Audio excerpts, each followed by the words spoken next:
এখন বাজে সকাল 5:30। তো ঘুম থেকে উঠলাম, উঠে একটু হাঁটাহাঁটি করছি আর ঝিরিঝিরি বৃষ্টি কিন্তু পড়ছেই। একটু রাস্তার দিকে যেতে চাইলাম কিন্তু যেতে পারলাম না, প্রচুর পরিমাণে জল জমে আছে আমাদের বাড়িতে ঢোকার রাস্তায়। আগে এতটা জল জমতো না, যখন থেকে রাস্তা পাকা হয়েছে তখন থেকে রাস্তার জল সব এসে বাড়িতে ঢোকে। তো বাড়িতে মাটি ফেললে তারপর যদি এই সমস্যার সমাধান হয়। তো ওই যে দেখো উঠোনেও জল জমে আছে। তো যাই হোক, বাসি কাজকর্ম সেরে হাত মুখ ধুয়ে ফ্রেশ হয়ে তারপর রান্নাঘরে এলাম।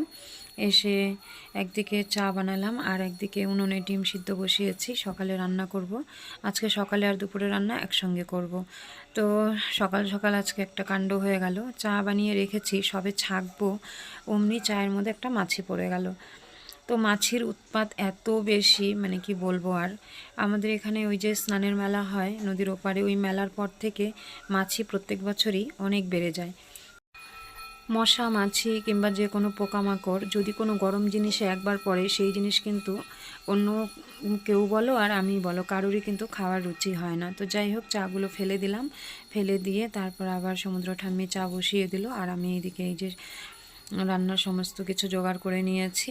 তো আমাকে বলছে চা খেয়ে নিতে, রান্না হবে, একটু দেরি হোক। তারপরে যে চা খেয়ে এখন এলাম রান্না করার জন্য। তো এই চায়ের চক্করে পড়ে আজকে সমুদ্রর পাপা ভাত নিয়ে যেতে পারলো না। তো জানি না কোথায় খাবে।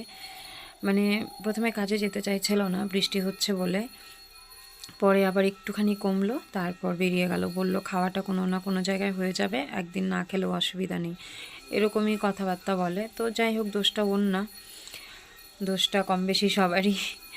তো এখন এই যে রান্না করছি আর কি। তো ডিম কয়েকটা গোটা রেখেছি, কয়েকটা মাঝখান থেকে কেটে দিয়েছি।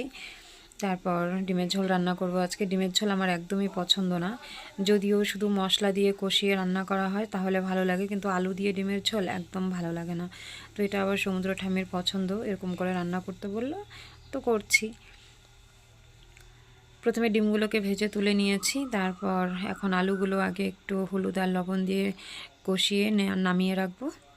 আর আমার ছেলে এই যে অনেকক্ষণ আগে ডেকে তুলে হাত মুখ ধুয়ে দিয়েছিলাম, তারপর আবার বিছানায় কিছুক্ষণ শুয়েছিল, এখন এসছে শুকনো মুড়ি খেতে। ও সকালবেলা অন্য কিছুই খেতে চায় না, এই মুড়ি বিস্কুট এসবই খায়। তারপর ওই 9:30-10টার সময় ভাত খায়। তো এখন আলুগুলো কষানো হয়ে গেলে নামিয়ে রেখে তারপর মশলা কষাবো। সারা রাত বৃষ্টি হয়েছে, এখন সকালবেলা এখনও বৃষ্টি হচ্ছে, মনে হচ্ছে যেন পুরো বর্ষা লেগে গেছে। কিন্তু এখনই বৃষ্টি হচ্ছে, যখন আবার বৃষ্টির দরকার হবে তখন আবার বৃষ্টি হয় কিনা সন্দেহ আছে। তার কারণ কথাটা কেন বললাম, গত বছর কিন্তু এরকমই হয়েছে। প্রথম দিকে ভালোই বৃষ্টি হলো, তারপর যখন মানুষ ধান বুনবে ঠিক সেই সময়টাতে বৃষ্টি নেই। মানুষ তো চিন্তায় পড়ে গেছিলো যে এবার কি করে ধান বোনা হবে। মানে যারা কৃষিকাজ করে তাদের কথা বলছি, আমাদের এখানে তো অনেক কৃষিকাজ হয়, ধান পাট এসবের চাষ হয়। আর পর্যাপ্ত পরিমাণে জল না জমলে তো আর ধান চাষ করা যাবে না। গত বছর কিন্তু এরকমই সমস্যা হয়েছিল আমাদের এই দিকে। তো এবছর আবার কি হবে জানি না। তো প্রথম দিকে তো ভালোই বৃষ্টি হচ্ছে, সেজন্যই ভাবছি কথাগুলো আর কি। তো আলুগুলো কষিয়ে তারপর নামিয়ে নিয়েছি। এখন এই যে কড়াইতে একটু তেল দিয়ে জিরে ফোড়ন দিয়ে এখন মশলাগুলো কষিয়ে তারপর আবার আলুগুলো দিয়ে দিলাম। এখন একটু নাড়াচাড়া করে তারপর গ্যাসে একটু গরম জল বসিয়েছি, গরম জলটা দিয়ে দেব, তাহলে একটু তাড়াতাড়ি হবে আর রান্নাটাও ভালো হয়। আমি যখনই রান্না করি আমি যথাসম্ভব চেষ্টা করি তরকারিতে ঝোল দেওয়ার সময় একটু গরম জল করে দেওয়ার, কিন্তু এই নিয়ে আর কি আমাদের বাড়িতে বলে যে আমরা তো এত রান্না করি কখনো তো গরম জল দিই না, আমরা তো ঠান্ডা জল দিয়েই রান্না করি। জলটা গরম করে তারপর তরকারিতে দিলে কি হয়, তরকারিটা মানে নতুন করে আর গরম করতে হয় না। আর ঠান্ডা জল দিলে তো ঠান্ডা হয়ে যায় তরকারিটা, সেই জলটা আবার গরম হতে কিছুটা সময় লাগে। আর জলটা গরম করে দিলে সঙ্গে সঙ্গে তরকারিটা কিন্তু টকবক করে ফুটতে থাকে, আর ওই তরকারির টেস্টটা একটু আলাদাই হয়, এটা আমার মা বলতো। তো যাই হোক, ঝোলটা অনেকক্ষণ ধরে ফুটছে, এখন ডিমগুলো ছেড়ে দিলাম। তারপর কিছুক্ষণ ফুটলে এখন এই যে বাটিতে গরম মশলা বেটে রেখেছি এটা দিয়ে দেব। তরকারি থেকে একটু ঝোল তুলে নিয়ে তারপর গরম মশলাটা গুলে দিয়ে দিলাম। তো আমার রান্নাটা হয়ে গেছে, এখন নামিয়ে নেব। আর সকাল সকাল আর কি রান্না করব, একটু আলু কুয়া সেসব কুচিয়ে নিয়েছি, পেঁয়াজ কালো জিরে ফোড়ন দিয়ে ওটাই ভাজা করব। তো তরকারিটা কেমন হয়েছে দেখতে কমেন্টে জানিও। গোটা গোটা ডিম রান্না করার থেকে এরকম মাঝখানে কেটে রান্না করলে নাকি খেতে বেশি ভালো লাগে।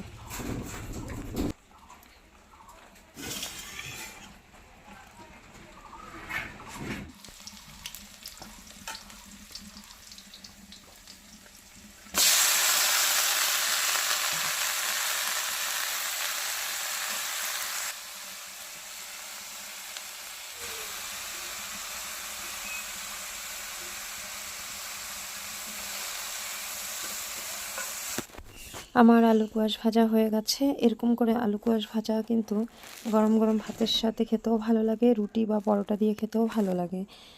তো তোমরা এরকম করে আলু কোয়াশ ভাজা কে কে খাও কমেন্টে জানিও। আর ভিডিওটা কেমন লাগলো সেটাও কমেন্ট করো। যদি ভালো লাগে তাহলে একটা লাইক করে দিও, আর চ্যানেলটা সাবস্ক্রাইব করে আমার পাশে থেকো। তো সকালে রান্নাবান্না কমপ্লিট। এখন কালকে কিছু বাসি ভাত আছে, আমি সেটাই খাবো। আর বাকি সবাই তো গরম ভাত খেয়েছে। এটা একবার মানে ফেলে দিতে চেয়েছিলাম, আবার ভাবলাম যে না, এতগুলো ভাত ফেলে দেব, খুব কষ্ট লাগে ভাত ফেলতে। তো খেয়ে নিচ্ছি। আর এখন হচ্ছে সন্ধ্যাবেলা, বড়মশাই কাজের থেকে চলে এসেছে। তো আমার শরীরটা খুব খারাপ লাগছিল, মাথা ব্যথা করছিল। তো তারপর দেখো এই যে স্নান টান করে তারপর আমার জন্য ঠাম্মির জন্য চা বানিয়ে নিয়ে এসেছে। এখন আমরা সবাই একসঙ্গে বসে চা খাচ্ছি। তো ভিডিওটা আজকে এখানেই শেষ করছি।